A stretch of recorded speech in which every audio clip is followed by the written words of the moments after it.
आवाज आ रही है? जी अस्सलाम वालेकुम रहमतुल्लाहि व बरकातहू। आवाज़ आ रही है? नहीं आ रही। नहीं आ रही? जी जी। अब आ रही है? ऑन है ना ये तो?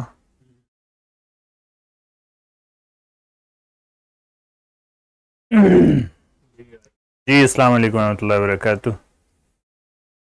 मोहतरम तलबा व तालिबात, उम्मीद है आप सभी आज़ाद खैर से होंगे। आखिर के चंद असबाक जो है ये बच गए हैं इंग्लिश 3 और 2 के। पिछले हफ्ते हम रीडिंग विद अंडरस्टैंडिंग चैप्टर 21 पढ़ रहे थे। उसमें से हमने 2 सेक्शन कंप्लीट कर लिए थे। एक सेशन जो है वो एक सेक्शन उसका बाकी रह गया था, उसको आज जो है हम मुकम्मल करना चाहेंगे।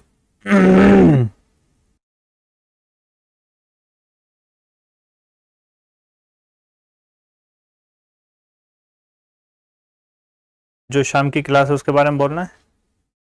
शाम की क्लास जो है 02 की जी, इनको लेंगे हो तो आ सकते हैं मंडे में शाम को 4:30 से 5:30। मंडे से 4:30 से 5:30। इंग्लिश 3 और 2 के कुछ चैप्टर्स और कुछ असबाक बाकी हैं, लेकिन एग्ज़ाम अनकरीब हैं। कब है एग्ज़ाम? इंग्लिश का एग्जाम है 29 अक्टूबर को। इसका एग्ज़ाम है आपका अक्टूबर 29 को, 29 अक्टूबर को। तो वक्त आज है 3 अक्टूबर। वक्त हमारे पास कम है और कई सारे चैप्टर्स इसमें हैं बाकी। तो इसकी क्लासेस अब बाकी दिनों में मंडे से लेकर वेंसडे तक, यानी मंडे ट्यूसडे वेंसडे 3 दिन हफ्ते में 4:30 से 5:30 तक हुआ करेगी, और जुमेरात में इसी वक्त हुआ करेगी थर्सडे को। एक बार फिर से मैं रिपीट कर दूं, अगर इंफॉर्मेशन ज़्यादा हो गई हो, आपका ब्रेन उसको प्रोसेस ना कर पा रहा हो, मेमोरी हैंग हो जा रही हो, तो फिर से बता देता हूं। ठीक है जी। मंडे ट्यूसडे और वेंसडे को 4:30 से 5:30 तक शाम में, अब से लेकर 29 अक्टूबर से पहले पहले तक जितने भी चैप्टर्स उसमें बचे हैं, जितनी जल्दी हो सका हम उसको कवर करने की कोशिश करेंगे। एक बात और, थर्सडे को इसी वक्त क्लास होगी। ठीक है जी।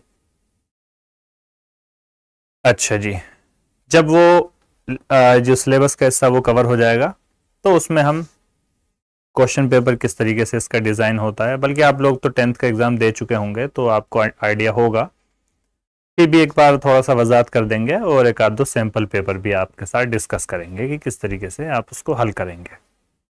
ठीक है जी। चलिए, that being said, let's start today's lesson. Section 3, we have so far seen how to manage stress। हमने अब तक देखा है, so far अब तक,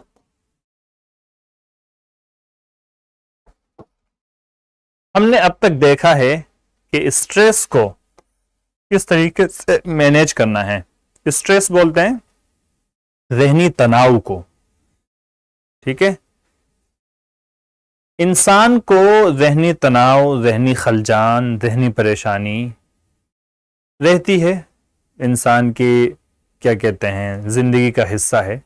लेकिन इतना ज़्यादा ज़हनी परेशानी का बढ़ जाना कि वो बीमारी की हद तक पहुंच जाए, उसको एंग्जाइटी या डिप्रेशन या स्ट्रेस जो है आपका वो इतना ज़्यादा बढ़ जाए कि वो एंग्जाइटी या डिप्रेशन की शक्ल में बन जाए और वो एक मेडिकल प्रॉब्लम बन जाए, ये एक बीमारी है।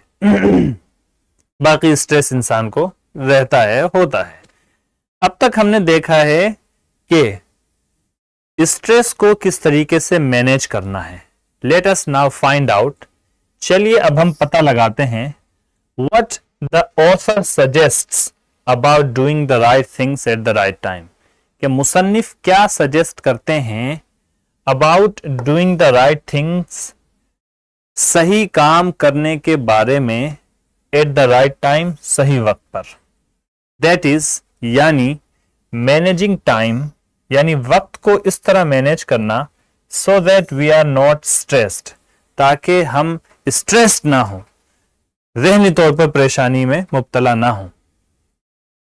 अब तक हम देख चुके हैं कि स्ट्रेस को किस तरीके से मैनेज करना है। चलिए हम अब पता लगाते हैं कि ऑथर क्या सजेस्ट करते हैं, मुसन्निफ क्या सजेस्ट करते हैं सही वक्त पर सही काम को करने के बारे में, यानी अपने वक्त को सही तरीके से मैनेज करने के बारे में, ताकि हमें स्ट्रेस्ड ना हो, ताकि हम स्ट्रेस का शिकार ना हो। Removal of stress by itself will not lead to unqualified success.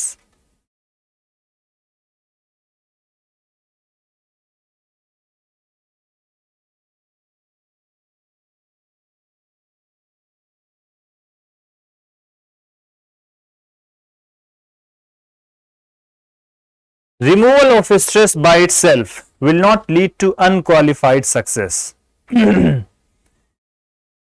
Stress को खत्म कर देना बाय इटसेल्फ, अज खुद, बजाते खुद, विल नॉट लीड, ये आपको नहीं लेकर जाएगा टू अनक्वालिफाइड सक्सेस, मुकम्मल कामयाबी की तरफ। अनक्वालिफाइड सक्सेस का माना करते हैं मुकम्मल कामयाबी, ठीक है जी।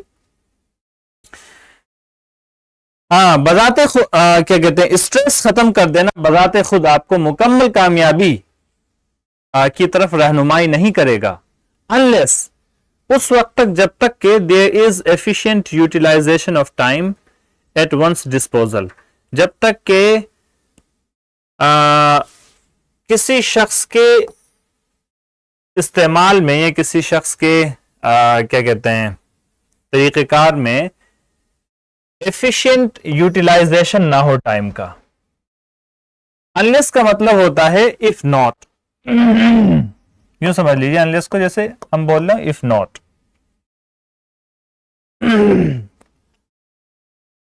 स्ट्रेस बजाते खुद आपको मुकम्मल कामयाबी की तरफ नहीं ले जाएगा उस वक्त तक जब तक के, या अगर आपके पास वक्त का सही यूटिलाइजेशन, वक्त का एफिशिएंट यूटिलाइजेशन, एफिशिएंट का भी मतलब वही होता है सही और किफ़ायत के साथ कोई काम करना, यानी कि वक्त कम लेना, काम ज़्यादा करना, ठीक है जी।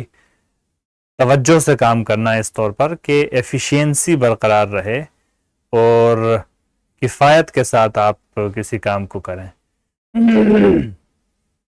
इन an extremely competitive world, one who manages one's time efficiently scores over others who don't. In a competitive world, competitive world इस मुकाबले भरी दुनिया में, ऐसी दुनिया में जहां पर मुकाबला ही मुकाबला, हर जगह कंपटीशन ही कंपटीशन है। कॉम्पिटिटिव ये कंपटीशन से ही बनता है, कॉम्पीट इसका जो वर्ब आता है। तो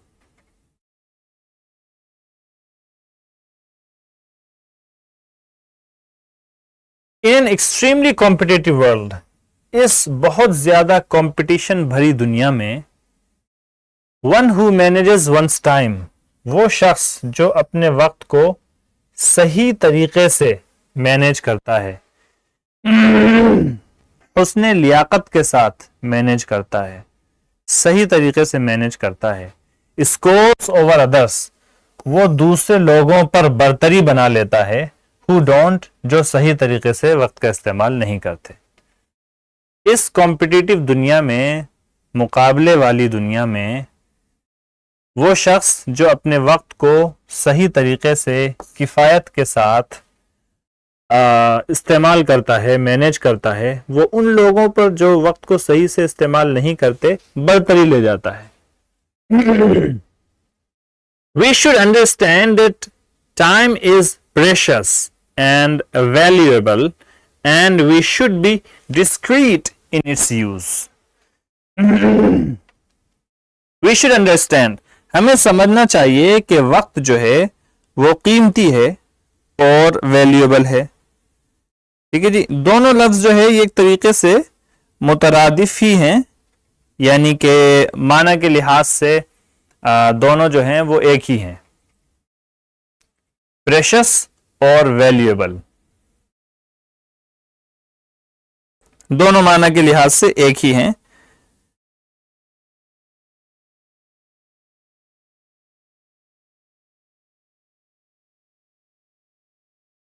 and we should be discreet in its use, और हमें इसके इस्तेमाल में चौकन्ना या मोहतात रहना चाहिए। डिस्क्रीट, मोहतात, चौकन्ना रहना चाहिए। So making the best use of time, एक बार फिर देख लें। We should understand that time is precious and valuable, हमें समझना चाहिए कि वक्त कीमती है और अहम है। And we should be discreet in its use, और हमें इसके इस्तेमाल में मोहतात रहना चाहिए।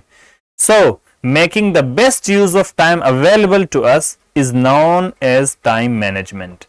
चुनांचे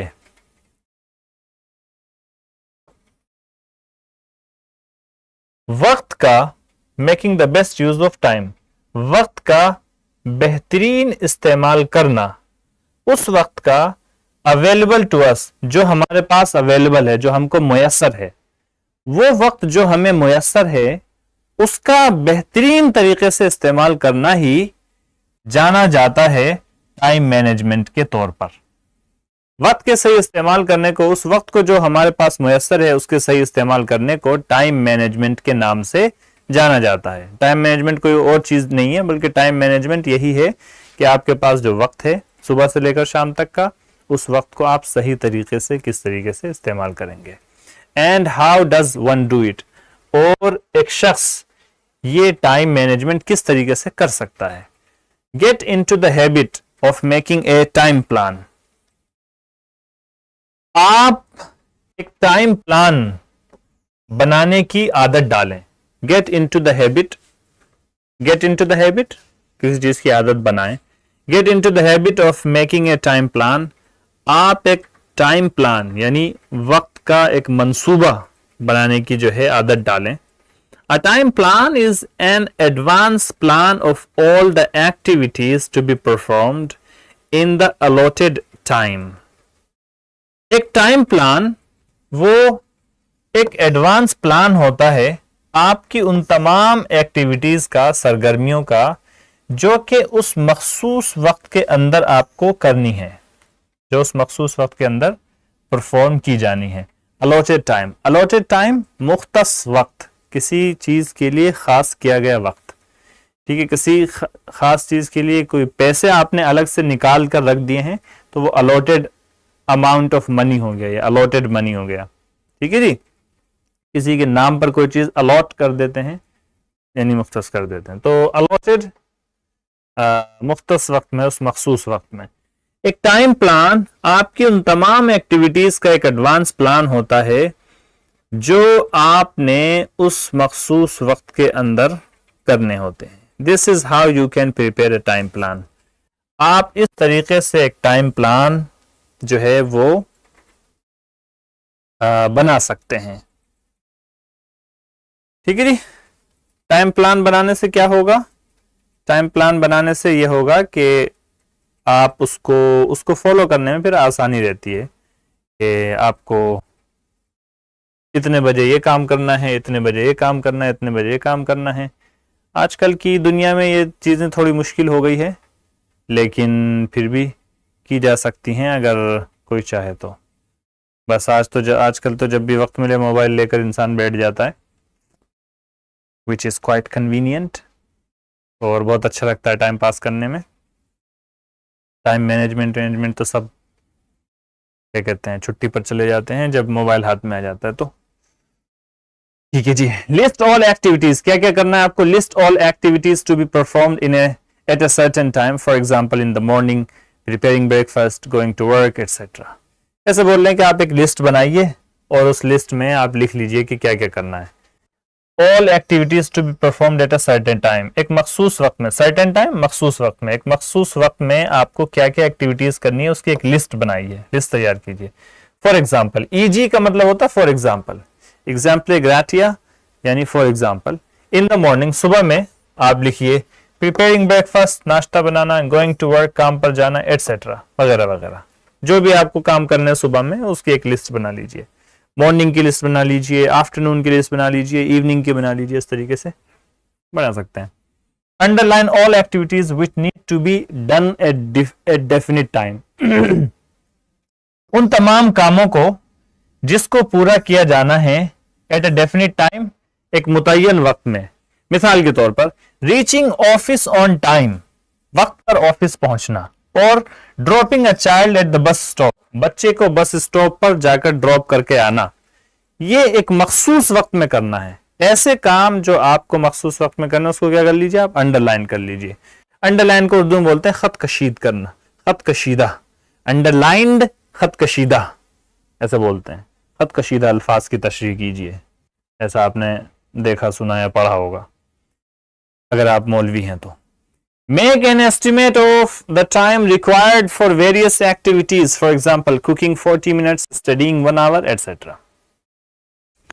अंदाजे से बहुत से ऐसे काम जिसको करने में वक्त लगता है, एक अंदाजे से एक वक्त आप जो है वहां पर लिखिए। मिसाल के तौर पर कुकिंग 40 मिनट्स, स्टडीइंग 1 आवर, इस तरीके से आप वहां पर टाइम मेंशन कीजिए। तो make an estimate of the time required for various activities. बहुत से एक्टिविटीज जिनके लिए टाइम की जरूरत होती है, आप उसका एक एस्टिमेट बनाकर लिखिए, अंदाजे से एक वक्त जो है वहां पर बनाकर लिखिए। Arrange the activities in the sequence which they need to be done, और उन तमाम एक्टिविटीज को उस तरतीब से, सीक्वेंस तरतीब, मुरत्तब अंदाज से, उस तरतीब से जिस तरतीब से उनको किए जाने की जरूरत है उसको अरेंज करिए, लगाइए।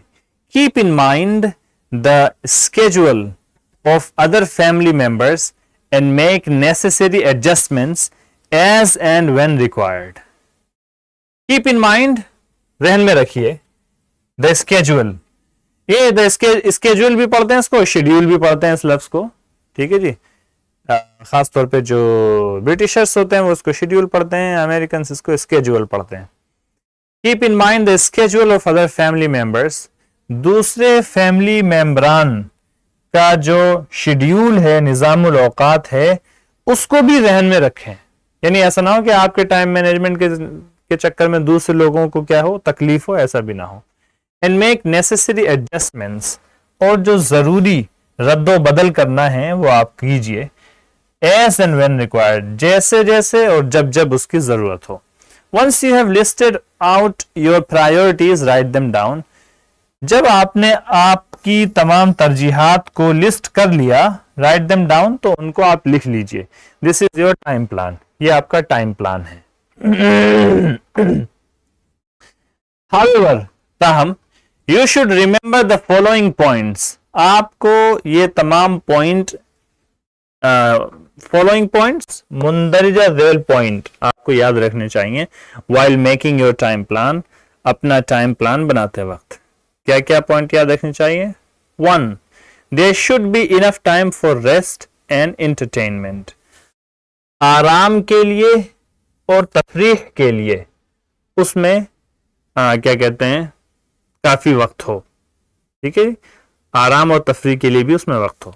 यानी ऐसा नहीं कि इंसान जो है सिर्फ काम काम काम काम ही करता रहे और उसके दिमाग को आराम करने के लिए या उसके जिस्म को और क्या कहते हैं खेल कूद के लिए कोई वक्त ना दिया जाए।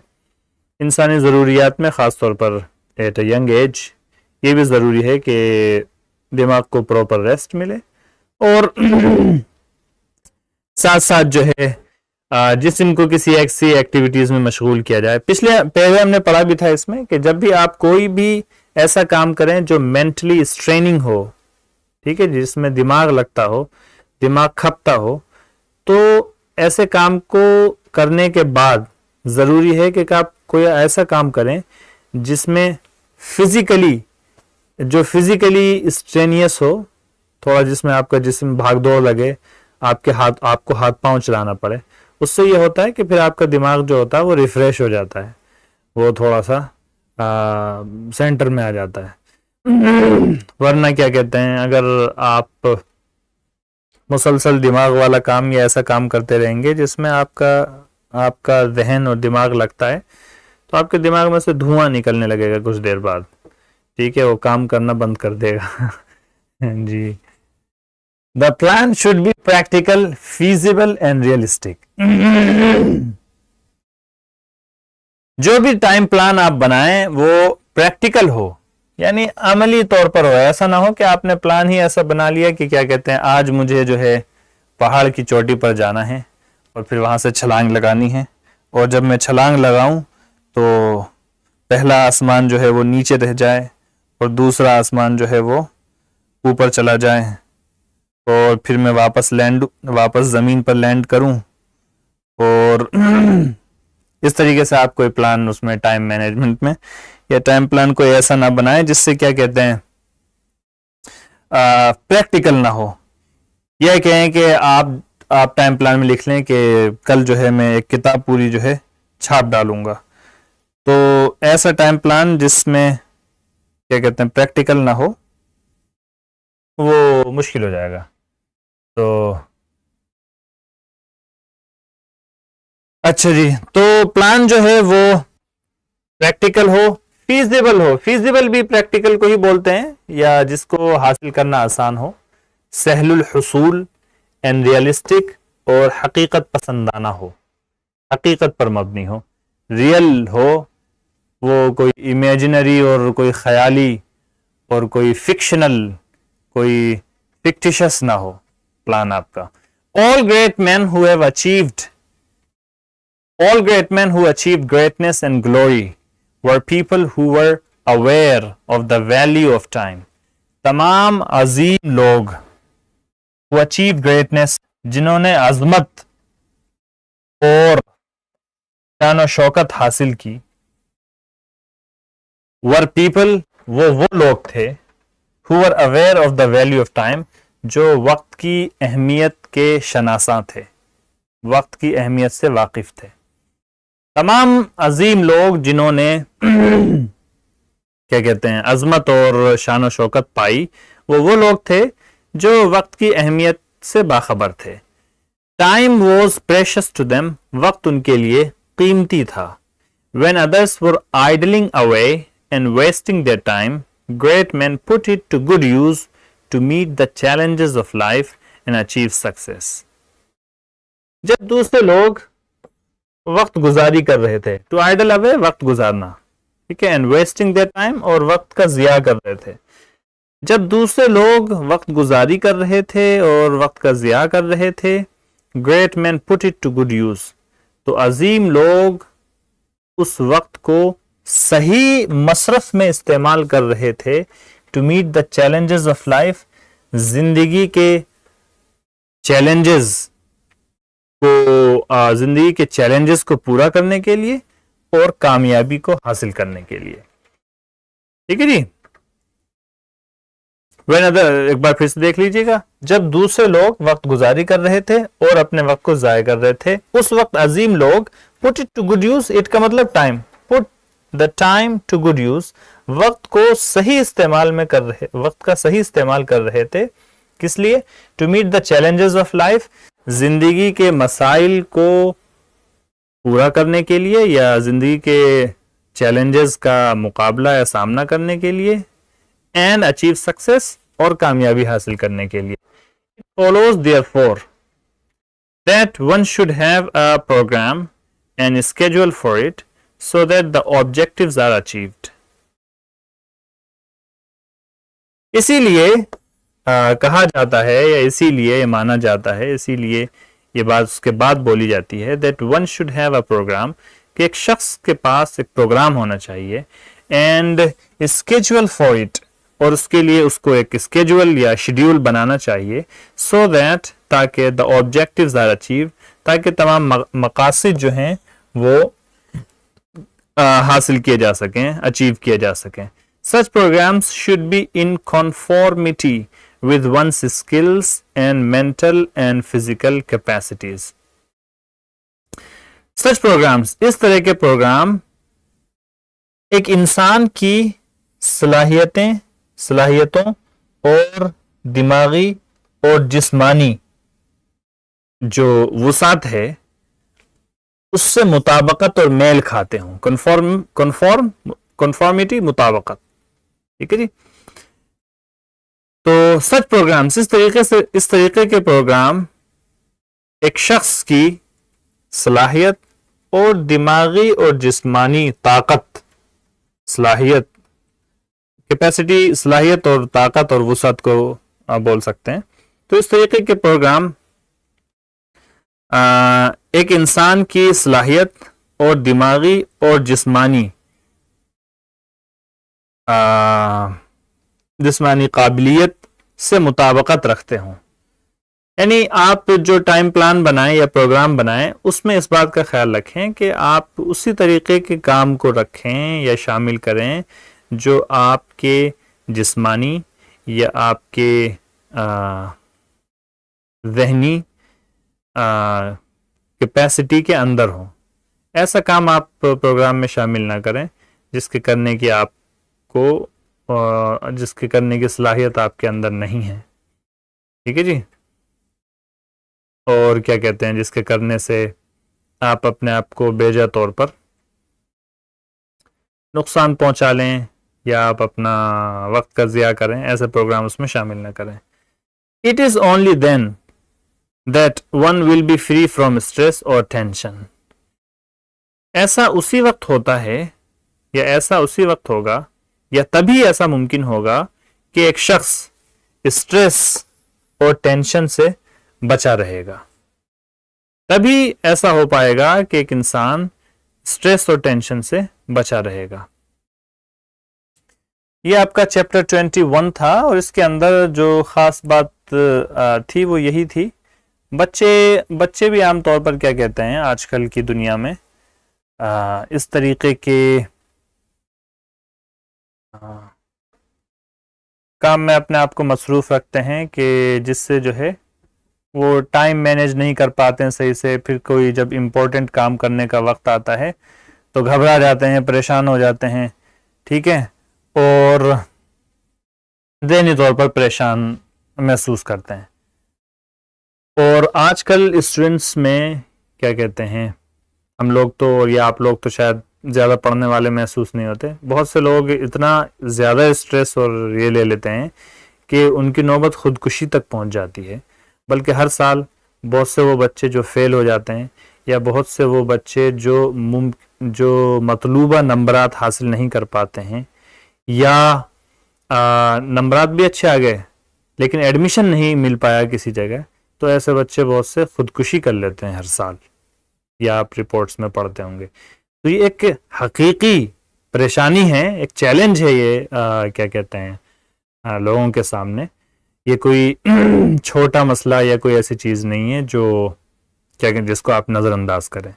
आप भी अगर अपने साथियों में किसी ऐसे शख्स को देखें जो पढ़ाई को लेकर या ज़िंदगी के किसी दूसरे मामलात को लेकर सुसाइडल हो रहा है या वो इतना ज़हनी तौर पर परेशान है कि वो आपको नज़र आ रहा है और आपको उसके बारे में इल्म होता है, तो आप यकीनी तौर पर कुछ उनकी तरफ थोड़ी सी सेंसिटिविटी दिखाएं, हसासियत दिखाएं और उसको जो है उसके जहन को और उसकी परेशानी को कम करने की कोशिश करें। और दिमागी इंतशार रहे अगर उस परेशानी या स्ट्रेस टेंशन की तरफ से उसका दिमाग को हटाया जाए तो उम्मीद है कि क्या कहते हैं वो उससे बेहतर महसूस करेगा। तो अगर आपके आसपास आप किसी इस तरीके के लोग को ऑब्जर्व करते हैं तो आप उनकी हेल्प करें। ठीक है जी। चलिए जी, ये लेसन आपका कंप्लीट हो गया है। अगला लेसन देखते हैं। कई सारे लेसन हैं जिसमें यही क्या कहते हैं, इसका कीबोर्ड कहाँ है, इसका ये एस्केप करिएगा, एस्केप। ये फुल स्क्रीन चला गया।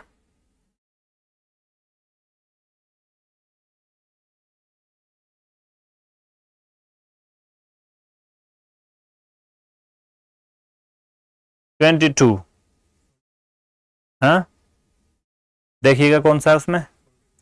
23,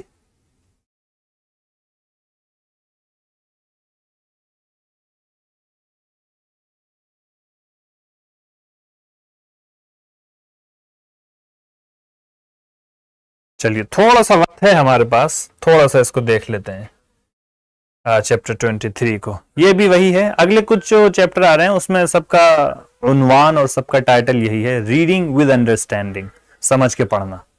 ठीक है जी, ये भी वही है, रीडिंग विद अंडरस्टैंडिंग। चैप्टर 23 है जो आपके सिलेबस में है।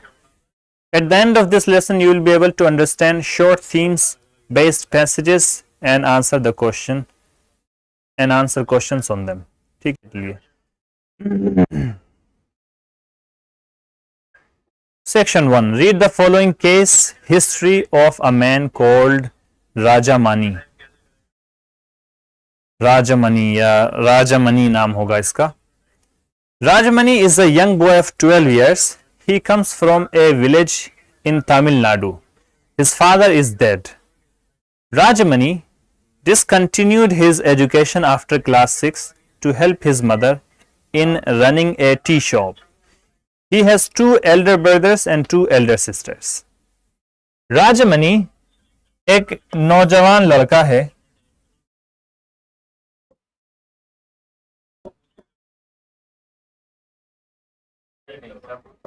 12 साल का एक नौजवान लड़का है। He comes from a village in Tamil Nadu. वो तमिलनाडु में एक गांव से आता है। तमिलनाडु में एक गांव से आता है यानी उसका ताल्लुक तमिलनाडु के एक गांव से है। His father is dead। उसके वालिद जो हैं वफात पा चुके हैं, मुतवफ़ा हैं। Rajmani discontinued his education after class 6। Rajmani ने अपनी तालीम मुनक़ते कर दी क्लास 6 के बाद। To help his mother, अपनी वालदा की मदद करने के लिए, इन रनिंग ए टी शॉप, एक चाय की दुकान चलाने में। He has 2 elder brothers। उसके 2 बड़े भाई हैं, and 2 elder sisters, और 2 बड़ी बहनें हैं। एक बार फिर से देखें, राजमनी एक 12 साल का नौजवान लड़का है जो तमिलनाडु के एक गांव से आता है, यानी उसका ताल्लुक तमिलनाडु के एक गांव से है। His father is dead। उसके वालिद जो हैं वो अल्लाह को प्यारे हो गए हैं। Rajmani discontinued his education. Rajmani ने अपनी तालीम बंद कर दी, मुनक़ते कर दी, ख़त्म कर दी आफ्टर क्लास 6, 6ठी क्लास के बाद। To help his mother in running a tea shop, अपनी वालदा को एक चाय की दुकान चलाने में मदद करने के लिए। रन का मतलब, रनिंग ए शॉप का मतलब होता है दुकान चलाना। He has 2 elder brothers and 2 elder sisters। उसके दो बड़े भाई और 2 बड़ी बहनें भी हैं। About 6 months ago, he developed an eye infection for which he sought medical attention। तकरीबन 6 महीने पहले he developed an eye infection। उसको आंखों का इन्फेक्शन हो गया। तकरीबन 6 महीने पहले उसको आंखों का इन्फेक्शन हो गया। फॉर विच, जिसके लिए, ही सॉट मेडिकल अटेंशन, उसने मेडिकल तवज्जो तलब की, यानी डॉक्टर को दिखाया। Medical attention, to seek medical attention का मतलब होता है मेडिकल अटेंशन हासिल करना, यानी तिब्बी तवज्जो या तिब्बी मदद हासिल करना। तो he was given several intramuscular injections. उसको यानी उस बच्चे को बहुत से इंट्रामस्कुलर इंजेक्शंस लगाए गए, यानी वो इंजेक्शन जो मसल में लगाए जाते हैं, इंट्रामस्कुलर इंजेक्शंस लगाए गए। During the course of the treatment, इलाज के इस कोर्स के दौरान, ट्रीटमेंट इलाज के इस मुद्दत के दौरान, he developed an abscess at the injection site. उसको इंजेक्शन की जगह पर एक गांठ जो है बन गई। एब्सेस यानी, एब्सेस होता है दरअसल जहां पर जिल्द वगैरह जो है सख्त हो जाती है और क्या कहते हैं गांठ सी बन जाती है, फोड़ा सा बन जाता है, वो उसको हो गया। ठीक है जी, जहां पर उसको बार बार इंजेक्शन लगते थे वहां पर क्या हो गया, उसको यूं कह लीजिए उसको गांठ हो गई या फोड़ा बन गया। A couple of months later, कुछ महीनों के बाद, he got a pimple on his nose। उसको उसकी नाक पर एक दाना निकल गया। which remained for several weeks, जो कई हफ्तों तक बाकी रहा। and then developed into septicemia or septicemia which spread to the rest of his face. जी, कुछ महीनों के बाद उसकी नाक पर क्या निकल आया? एक पिंपल निकल आया। पिंपल जो आम दाना होता है उसको बोलते हैं। और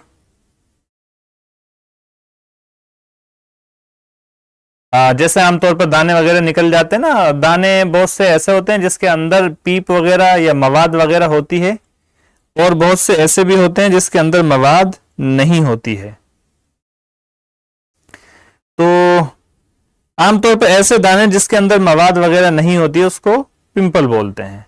एब्सेस जो है वो ऐसे दाने को बोलते हैं जिसके अंदर, जो ऊपर आया लफ्ज एब्सेस, वो ऐसे दाने को बोलते हैं जिसमें आमतौर पर मवाद वगैरह या पीप वगैरह भर जाए, जैसे फोड़ा वगैरह होता है उसको बोलते हैं। अच्छा जी,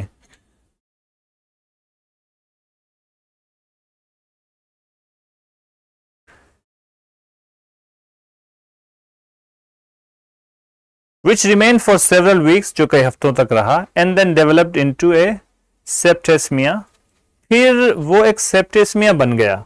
ये किस्म का इन्फेक्शस डिजीज होती है जो आमतौर पर खून वगैरह में होती है। Which spread to the rest of his face, जो कि उसके बाकी चेहरे पर भी फैल गया। मीन वाइल, इसी दौरान, he also began to get skin lesions on his legs, इसी दौरान उसको उसकी टांगों पर भी गांठ वगैरह बनने लगी। along with getting ill with TB, उसके साथ साथ वो टीबी का भी मरीज बन गया। अच्छा जी, when he came for treatment to Chennai with his family, he was referred to the skin department of the government general hospital. जब वो चेन्नई में इलाज के लिए आया, चेन्नई तमिलनाडु का कैपिटल है, with his family, अपनी फैमिली के साथ, he was referred to the skin department of the government general hospital. तो वो गवर्नमेंट जनरल हॉस्पिटल के शोबा जिल्द स्किन डिपार्टमेंट में उसको भेज दिया गया। His blood was tested for HIV at the AIDS cell of the Madras Medical College. उसके खून को HIV के लिए जांचा गया मद्रास मेडिकल कॉलेज के एड्स सेल में, ठीक है, and found to be positive, और उसको HIV पॉजिटिव पाया गया। HIV पॉजिटिव, जब भी कोई चीज पॉजिटिव आए बीमारी के सिलसिले में तो मतलब यह है कि उसको वो बीमारी है, ठीक है, और जब भी किसी बीमारी के सिलसिले में आया नेगेटिव तो मतलब यह कि वो बीमारी उसको नहीं है। अच्छा जी, this pointed to contaminated needles or syringes as the likely source of HIV infection for Rajamani. This pointed, इसने इशारा किया या इससे इशारा मिला to contaminated needles, गंदी सुई या सिरिंज की तरफ।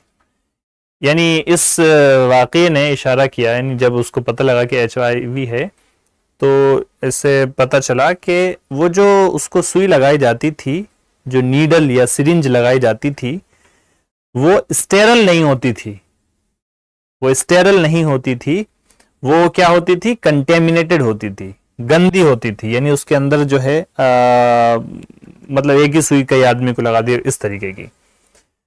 As the likely source of HIV infection, HIV infection के मुमकिना या मुतवक्के सोर्स के तौर पर राजमनी के लिए।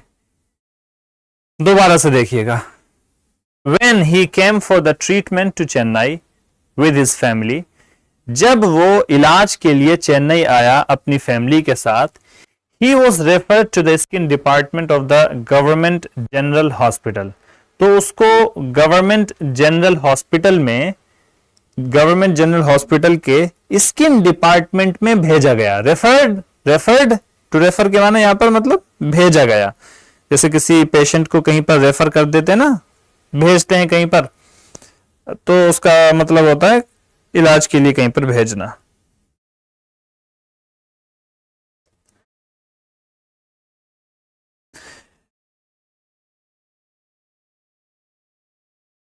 अच्छा जी, his blood was tested for HIV, उसके खून को HIV के लिए जांचा गया। ठीक है, HIV की जांच की गई।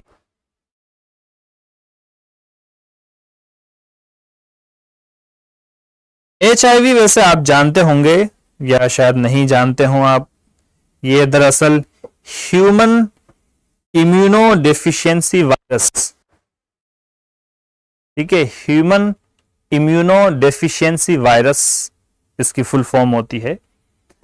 और ये एक ऐसा वायरस होता है जो इंसान के इम्यून सिस्टम पर, जो इंसान का इम्यून सिस्टम होता है, इंसान के अंदर जो फितरी तौर पर अल्लाह ताला ने बीमारियों से लड़ने की जो सलाहियत रखी है, वो उस निज़ाम को, इंसान के जिस्म में जो निज़ाम है उसको इम्यून सिस्टम बोलते हैं। क्या बोलते हैं? Immune system. जब भी हमें क्या कहते हैं, हमारे अंदर किसी किस्म के जरासीम, बैक्टीरिया या कोई वायरस आता है, हमारे जिस्म में दाखिल होता है, तो हमारे जिस्म का जो कुव्वत मुदाफ़ात है, बीमारी से लड़ने का जो हमारे जिस्म का अल्लाह ने एक फितरी निज़ाम बनाया है, बुनियादी तौर पर वो उससे लड़ता है, उस वक्त तक लड़ता है जब तक कि जितना वो काबिल होता है। जब उसकी पहुंच से बाहर हो जाता है तो फिर उसको इंटरनली जब वो नहीं लड़ पाता तो फिर उसको एक्सटर्नल सोर्स की जरूरत होती है, एक्सटर्नल मदद की जरूरत होती है। ठीक है, पहले तो इंसान का जिस्म अंदरूनी तौर पर उस बीमारी से, उस वायरस से या उस जरासीम से, उस बैक्टीरिया से लड़ता है। जब अंदरूनी तौर पर नहीं लड़ पाता तो फिर हमें एक्सटर्नल सोर्स की, जैसे दवा है, IV है, ठीक है जी, या इस तरीके की कोई भी चीज उसकी जरूरत पड़ती है, एक्सटर्नल सोर्स की जरूरत पड़ती है। तो कहने का मतलब अभी यहां पर यही है, HIV एक ऐसा वायरस होता है जो इम्यून सिस्टम जो इंसान का होता है उस पर क्या कहते हैं, अटैक करता है। और HIV एक ऐसा वायरस है जो कंटेजियस माना जाता है, यानी एक इंसान से दूसरे इंसान में फैल सकता है। इसके फैलने के बहुत से असबाब हो सकते हैं, उसमें से एक ये भी है जो यहां पर जिक्र किया गया, जो कि लाइकली सोर्स बताया गया। क्या? गंदी इंजेक्शन की सुई का इस्तेमाल करना। ठीक है, कानूनी तौर पर भी और मेडिकली भी ये बात मुसल्लम है कि जो भी मेडिकल इक्विपमेंट यूज किए जाएं वो स्टेरल होने चाहिए। ठीक है जी, उसको खास केमिकल से साफ किया हुआ होना चाहिए। और इसके साथ साथ एक सुई जो है कभी भी 2 बार, एक सिरिंज या एक नीडल 2 बार इस्तेमाल नहीं की जाती, वो यूज एंड थ्रो होती है, एक बार इस्तेमाल करके फेंक दी जाती है। ठीक है जी, तो कभी भी अगर आप इस बात को देखें कि आपको कोई यूज्ड सिरिंज लगा रहा है, हरगिज ना लगवाएं। ठीक है जी, इस बात का आप ख्याल रखें। और इसके जो दूसरे सोर्सेस हैं वो HIV के, वो अनप्रोटेक्टेड सेक्स भी है।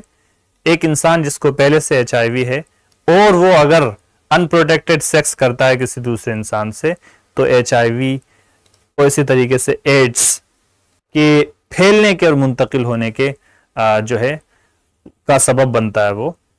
तो क्या कहते हैं, और ये इंतहाई खतरनाक और मुहलिक बीमारियों में से एक है। इन चीजों का ख्याल रखना चाहिए।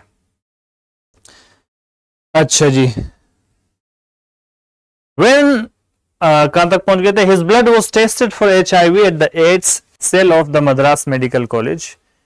उसके खून को HIV के लिए जांचा गया मद्रास मेडिकल कॉलेज के एड्स सेल में, and found to be positive, और वो पॉजिटिव पाया गया। पॉजिटिव पाया गया यानी HIV आया उसको। ब्लड टेस्ट में यह पाया गया कि बच्चे को, उस लड़के को HIV है। This pointed to contaminated needles और syringes as the likely source of HIV infection. और इससे इशारा मिला, या उसने इस बात की तरफ इशारा किया कि गंदी सुई या सिरिंज का इस्तेमाल किया गया था, जो कि इस HIV इन्फेक्शन का, राजमनी के लिए इस HIV इंजेक्शन का मुमकिना सोर्स था। He has not progressed to AIDS yet, but is being treated for the last 2 months. उसको अभी एड्स नहीं हुआ है, but is being treated for the last 2 months. लेकिन पिछले 2 महीनों से उसका इलाज जारी है for the septicemia. मुझे इसका सही तलफ़ुज़ मालूम नहीं है, और लेकिन ये कि ये फोड़ा जो होता है उस किस्म का, और ये भी इन्फेक्शस होता है, जिसके अंदर इन्फेक्शन होता है।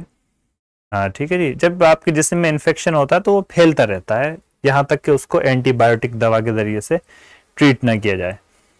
स्किन लेजन्स एंड टीबी, इन तमाम चीज़ों के लिए उसका इलाज जारी रहा। He appears to be responding well to the treatment. इलाज से उसको फायदा हो रहा है। To respond to treatment का मतलब ये है कि respond to लफ्जी तर्जुमा तो ये है कि वो इलाज को अच्छे से जवाब दे रहा है, इलाज को अच्छे से जवाब दे रहा है, यानी ये कि उसका इलाज अच्छा चल रहा है, इलाज से उसको फायदा हो रहा है। And will be discharged shortly, और जल्द ही उसको वहां से डिस्चार्ज कर दिया जाएगा, यानी वहां से छुट्टी कर दी जाएगी उसकी। This is a very sad case in point of infection through unsterilized needles and syringes which could have been easily avoided. ये एक बड़ा गमगीन सानिहा है, वाकया है, in point of infection, infection के नुक्ते नज़र से, थ्रू इन्फेक्शन के हिसाब से, थ्रू अनस्टेरलाइज्ड नीडल्स, अनस्टेरलाइज्ड नीडल के इस्तेमाल करने की वजह से, और अनस्टेरलाइज्ड सिरिंज के इस्तेमाल करने की वजह से। वही स्टेरल जो होता है, STERIL, स्टेरल होता है जिसको साफ किया गया हो, मतलब केमिकल से, और वहां पर क्या कहते हैं, इस तरीके के वो होते हैं, केमिकल होते हैं जिसके जरिए से जितने जरासीम होते हैं वो मर जाते हैं। तो अगर आप उससे साफ करके इस्तेमाल करते हो तो स्टेरल के स्टेरलाइज्ड होता है वो। अनस्टेरलाइज्ड होता है जो इस तरह से साफ नहीं किए जाते। जो नए आते हैं वो तो पहले से ही इसी तरीके से आते हैं, इसमें कोई क्या कहते हैं जरासीम वगैरह नहीं होते जो पैक होते हैं। लेकिन पैक से खोलने के बाद आपने देखे होंगे जो स्काल्प्स होते हैं, जो क्या कहते हैं वो चीर फाड़ के जो जर्राही के जो आलात होते हैं, इस्तेमाल करने से पहले सबको स्टेरलाइज किया जाता है। इसी तरीके से जब आपको इंजेक्शन लगाते हैं तो कुछ लगा देते हैं, आपके उस जिस्म को या उस जगह को स्टेरलाइज करते हैं। तो केमिकल इस तरीके के होते हैं कि वहाँ पर अगर कोई बैक्टीरिया या कोई जरासीम है तो वो मर जाएं उससे। अगर नहीं मरेंगे तो इन्फेक्शन फैलेगा। तो ये बड़ा ही गमगीन वाक़या था इन्फेक्शन के बारे में। गैर गंदी सुई और सिरिंज इस्तेमाल करने की वजह से, which could have been easily avoided, जिससे बआसानी बचा जा सकता था, इससे बआसानी बचा जा सकता था। ठीक है जी, लेकिन नहीं बचा गया।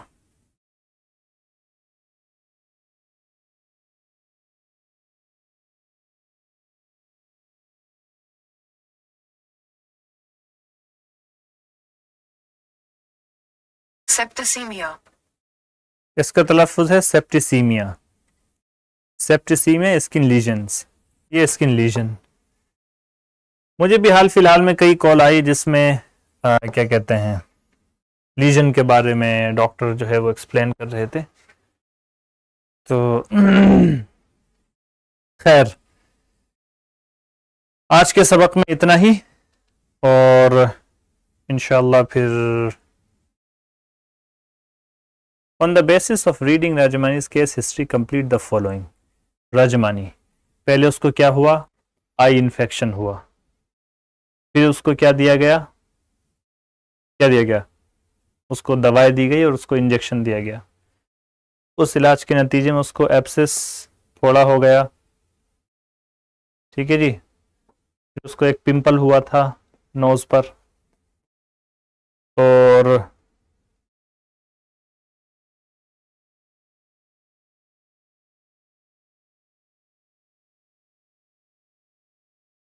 बिगेन टू गेट, फिर यहाँ पर और क्या क्या चीज़ें हुई, जैसे हेप्टिस भी ये जो लर्ज आया आपका ऊपर, सेप्टिसीमिया हुआ उसको, टीबी, इन तमाम चीज़ों के लिए उसका जो है इलाज, स्किन लीजन्स, इन तमाम चीज़ों की क्या कहते हैं वो होने लगा उसको। ब्लड टेस्ट किया गया उसका HIV के लिए और पाया गया क्या, पॉजिटिव पाया गया। अच्छा जी, कॉज फॉर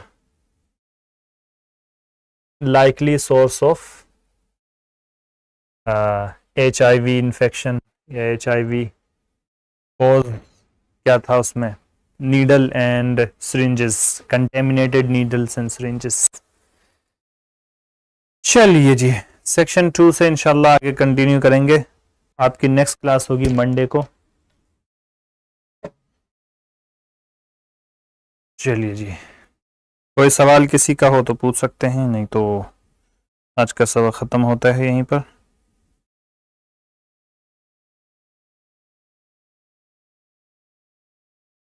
ओके,